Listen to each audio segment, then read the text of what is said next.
예, 인사드리겠습니다. 국회 환노위 소속 안양 만안구 출신 강덕구 의원입니다. 지금 국민의힘과 일부 언론의 김문수 국무총리 후보자 공격이 선을 넘은 지 오래입니다. 국민의힘은 능력 검증은 제쳐두고 오로지 신상 털기 망신주기에 혈안이 되어 있습니다. 그 선봉에 주진우 의원이 있습니다. 그래서 주진우 의원과 같은 기준으로 저희들도 검증에 나서고 있습니다. 오늘은 주 의원의 아버지와 과거 담당했던 민교토 사건과 관련해서 사실을 말씀드리려고 합니다. 민교토 사건은 1986년 공안당국에 의해 이적단체로 조작된 사건이었고 5번의 선생님들께서 옥살이를 하셨습니다. 그런데 이 사건은 2년 전 재심을 통해 무죄가 선고됐습니다. 관련해서 당시 조작 수사로 억울하게 옥살이를 하셨던 분들 중 2분이 오늘 함께 하셨습니다. 먼저 소개를 드리겠습니다. 그 당시 억울하게 누명을 썼던 윤병선 선생님이십니다. 노현설 선생님이십니다. 오늘 기자회견은 제가 먼저 준비한 기자회견문을 낭독하고 그리고 2분의 선생님의 발언으로 진행하도록 하겠습니다. 그럼 제가 준비한 기자회견을 낭독하겠습니다. 주진우 의원님, 김민석 후보자의 가족을 문제 삼았던 그 기준 지금도 유효합니까? 그렇다면 이제는 의원님의 가족, 특히 아버지 주대경 전 검사에 대해서도 국민 앞에 설명하셔야 합니다. 1986년 민교토 사건을 주진우 의원은 아십니까? 전두환 정권 시절입니다. 민주교육을 염원하던 교사들의 자발적 모임, 민교토는 공안당국에 의해 이적단체로 조작됐습니다. 이 과정에서 서울대 사범대 출신 교사들을 포함해서 6분이 국가보안법 위반 혐의로 구속 기소되었고 그중에서 5명은 유죄 판결을 받아 실형을 살기도 했습니다. 당시 이 사건을 맡았던 공안검사 중 한 명이 바로 주진우 의원의 아버지 주대경 검사였습니다. 수사 과정에서 불법 구금, 고문, 영장 없는 압수수색, 강압적 자백 유도 등 그야말로 심각한 인권 침해가 자행됐습니다. 공안검사들은 젊은 교사들을 간첩으로 몰아 인생을 송두리째 무너뜨렸습니다. 그리고 37년이 지난 2023년 서울중앙지방법원은 이 사건이 공안 조작이었다는 사실을 인정해서 전원 무죄를 선고했습니다. 법적으로도 역사적으로도 명백히 잘못된 수사였음이 확인되었습니다. 주대경 검사와 주대경 검사의 아들인 주진우 의원에게 요구합니다. 민교토 사건은 조작된 수사였습니다. 그러나 억울하게 고통받은 교사들에게 지금까지 주대경 검사는 사과 한마디도 없습니다. 국민들이 지켜보고 있습니다. 지금이라도 사과하십시오. 젊은 교사들을 간첩으로 몰았던 공안검사 주대경이 축적한 재산 일부는 아들 주진우 의원과 그리고 주진우 의원의 아들인 손자에게로 대물림되었습니다. 그런데 주진우 의원이 물려받은 것은 재산만이 아닙니다. 주진우 의원은 범인을 정해놓고 의도한 대로 수사에 단정 짓는 그 못된 기질까지 아버지로부터 물려받았습니다. 그리고 그 버릇을 여전히 못 버리고 김민석 국무총리 후보자는 물론 가족까지 악마화하고 있습니다. 아버지가 그랬던 것처럼 비열하게 그리고 비인간적으로 한 가족을 무너뜨리려 하고 있습니다. 지금 이 시점에서 주진우 의원과 아버지 주대경 검사의 과거를 조명하면서 극명하게 대비되는 김민석 후보자와 어머니 김춘호 교사를 떠올리게 됩니다.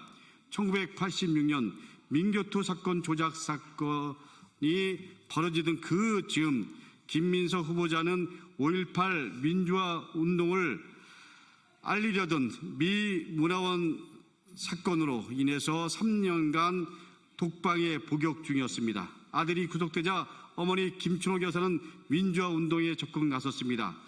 민가협 초대 회장으로 그리고 아들은 물론 다른 민주화 운동 가족과 수감된 학생들을 돌보는 일에 앞장섰습니다. 김승훈 신부와 함께 박종철 기념 사업회를 발족시킵니다. 둘째 아들의 교통사고 보상금 전액을 기부해서 민주화 운동 일꾼들의 쉼터인 민아의 집을 건립하기도 했습니다. 어떻습니까?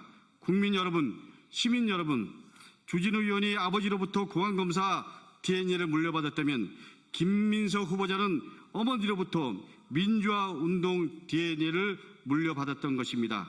그래서 윤석열 검찰 독재 정권 내래세력의 찬당 주진우 의원이 민주주의를 복원하는 민주주권 정부 초대 국무총리 후보자 김민석을 공격하는 것입니다. 역사의 아이러니입니다. 주진우 의원, 누구를 비난하기 앞서서 먼저 본인과 본인의 가족을 돌아보고 검증해 보시기 바랍니다. 주 의원은 누구보다 도덕적 기준을 말하고 강하게 의혹을 제기하는데 그 기준이 남에게만 적용되는 것이라면 그야말로 정의를 가장한 위선입니다. 그 기준대로면 주 의원의 아버지와 주 의원은 피해 당사자들과 국민들에게 사과해야 마땅하고 그리고 역사의 심판을 받아야 됩니다. 그러나 그 할아버지, 그 아버지, 그 손자 다 떳떳하게 살아가고 있고 그리고 그 손자까지 대물림과 권력을 물려주기 위해서 혈안이 되고 있는 것처럼 보입니다. 다시 한번 말씀드립니다. 저 강도권은 우리 국민들과 시민들과 함께 국민 정부를 이끌어갈 이재명 대통령과 그리고 김민석 국무총리 후보자 새로운 시대를 열망하는 모든 분들과 함께 주진우 의원 그리고 주진우 의원이 속한 국민의힘과 함께 끝까지 싸우겠습니다. 그러면 두 분의 발언을 듣도록 하겠습니다.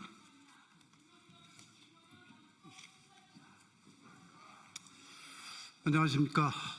저는 1986년 관악고등학교에서 재직 중에 9월 19일 날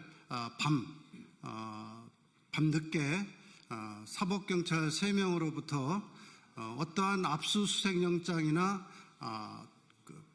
체포영장 없이 강제로 연행이 되었습니다. 지금 나중에 알게 된 사실은 서울시경의 대공분실이었던 장안동에 있는 대공분실이었습니다. 거기서 이미 일주일 동안 고문과 협박을 받고 있던 노현설 선생님이 쓴 자술서 한 이만한 양의 자술서를 보여주면서 거의 그대로 베끼라고 해서 거부를 했더니 무자비한 폭행 그리고 욕조에 물을 담아놓고 물고문까지 시켜서 저는 그때 바로 중이염이 생겨서 나중에 교도소에 갔을 때까지도 계속 치료를 받아야만 했습니다. 결국은 경찰은 우리 교사들 6명이 저희 집에 모여서 올바른 교육이 무엇인가 이거에 대해서 같이 토론하고 학습하고 이랬던 모든 과정이 경찰은 북한을 이롭게 하기 위한 이적 행위였다.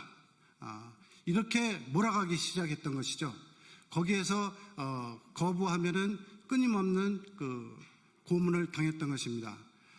그리고 나서 검찰에 넘어갔을 적에도 그 당시 저희 6명의 선생님들을 2명의 공안검사가 담당을 했는데 저하고 노현선 선생님이 처음에는 신광옥 고등검찰관의 취조를 받았습니다. 그러다가 나중에는 노현선 선생님은 주대경 검사한테 넘겨지고 나머지 이장원 선생님, 이상대 선생님, 송원재 선생님, 한상훈 선생님까지 주대경 검사가 취조를 했습니다. 제가 신광옥 검사로부터 취조를 받을 적에도 경찰에서 강제로 쓰게 만들었던 자술서를 그대로 인정해라. 인정하지 않으면 형을 더 많이 높여서 기소를 하겠다.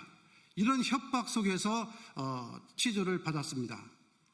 마찬가지로 주대경 검사도 함께 저의 끌려갔던 저희 선생님들에게 동일하게 경찰에서 강제로 고문에 의해서 작성된 진술서를 그대로 인정하라고 강요를 했습니다. 그래서 이 모든 과정이 사실은 공안검사의 협박 속에서 취조가 되었고 그걸 그대로 지장을 찍게 되었던 것입니다. 이 과정은 재판 과정에서도 분명하게 고문당했고 우리는 무죄라는 것을 끊임없이 증언했습니다마는 결국 1심에서는 저는 1년 6개월의 실형을 받았고 나머지 동지들은 교사들은 1년을 받고 교도소에 계속 수감이 되었던 것입니다.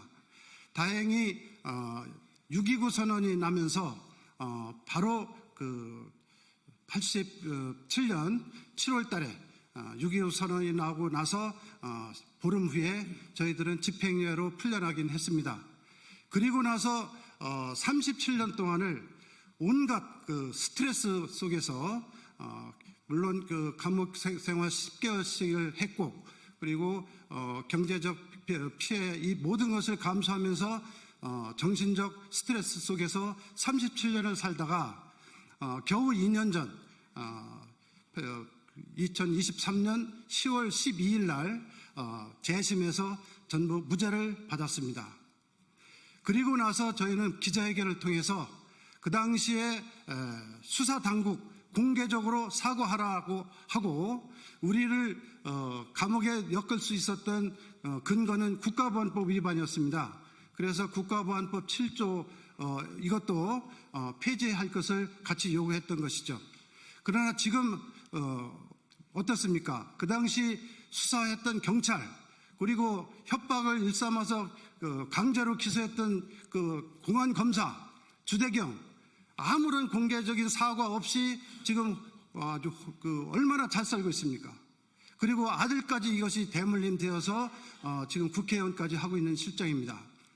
저는 이재명 대통령께서 그 현충일 날 일제 친일파 했던 인간들이 3대에 걸쳐서 호의식하고 독립운동했던 우리 그 선조들은 3대가 다 망했다.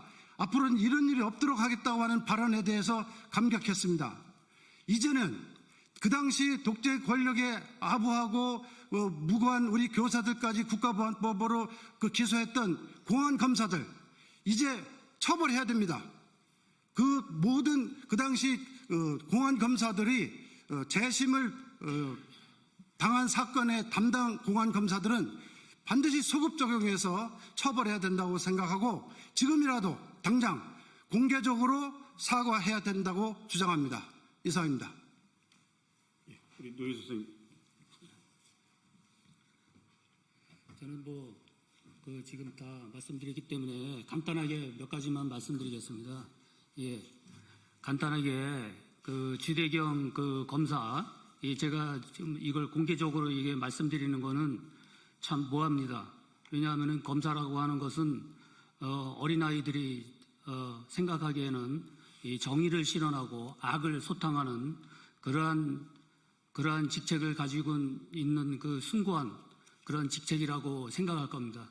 그런데 제가 거기에 대해서 아니라고 하는 그런 이야기를 하는 그런 비극적인 그런 일이 되겠는데 딴 건 다 거두절미하고 이 주대경 이 공안검사는 당시에 제가 28, 9이었습니다. 이럴 때 이 주대경 검사와 그 만남은 결국에는 그 후에 그 실체를 알게 됐습니다. 그때 당시에 제가 고문받고 했던 거는 다 다른 사람이었지만은 실질적으로 그걸 종합한 사람은 주대경 씨였습니다. 왜냐하면은 처음에는 그 주대경이라는 이 사람인지를 몰랐습니다. 재심하면서 정확하게 알게 되었는데 이 주대경이라는 사람이 이 공안검사로서의 그 위치일 때 제가 이 경찰에서 그 고문을 받고 한 이거를 어떻게든 간에 이 검찰 단계에서는 이거를 바로 잡아야 되겠다라는 그런 일념으로 이 검사를 보자고 했습니다. 이 검사를 좀 뵙게 해달라. 그 수사를 담당하는 그런 사람만 저를 담당을 했는데 그러면은 저보고 반성문을 쓰라고 그랬습니다. 그러면 검사를 만나게 해주겠다고. 그래서 반성문도 썼습니다. 이 반성문 쓴다라는 게 보통 일이 아닌, 제가 실토를 그걸 인정을 하는 건데, 근데 어떻든 간에 검사를 봐서 인정을 좀 받아야 되겠다, 말을 해야 되겠다라고 해가지고 요거를 해서 반성문까지 썼습니다. 근데 제 취조받을 때는 끝내 나타나지를 않았습니다. 그래서 어쩔 수 없이 이제 재판에 이제 들어가게 됐는데, 재판에 들어가기 전에 그때 그 나타난 사람이 주대경인가를 나중에 알게 되었습니다. 이 주대경 검사가 그때 당시에 저를 보자고 해놓고서 얘기하는 소리가 뭐냐면은 재판할 때 허튼 소리 하지 말라는 거였습니다. 쉽게 말씀드리면은 고문한 얘기 이런 쓸데없는 소리 하지 말라는 거였는데, 제가 그때 당시에 고민이 많았습니다. 그러면 형량이 더 높아질 거라고. 그거 우리 마음대로 한다고. 그래서 고민을 했지만은 그래도 이거는 아니다라고 하는 그런 일념으로 재판 과정에서 실토를 했습니다. 그런데 그때도 조금 얘기하고 다 제지를 당해가지고 일부 처음 부분만 하루치 부분, 그때 그 일주일치의 그 이야기를 할 작정했는데 하루치 부분 정도도 잘 못하고 그걸 제지를 당했습니다. 나와서 뭐 이제 재심을 할 때 보니까 주행 그 이름이 실제 저는 한강옥 검사인 줄 알았는데 알고 보니까 주대경 씨였어요. 주대경 씨가 그때 당시에 또 이게 다른 이게 조사를 재심하면서 조사를 해봤더니 저를 신고한 이 복사집의 그 주인은 간첩 신고했다 가지고 간첩 그 포상금을 받았어요. 간첩 포상금은 지금 집 한 채입니다. 그때 당시에 그 일개 시민에 대해서 그런 포상금을 줬더라고요. 어이가 없죠.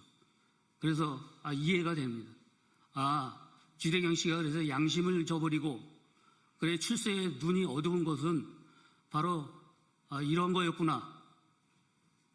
지금이라도 최소한의 사죄를 해 주시길 바랍니다. 이상입니다. 백브리핑장에서 계속 질문을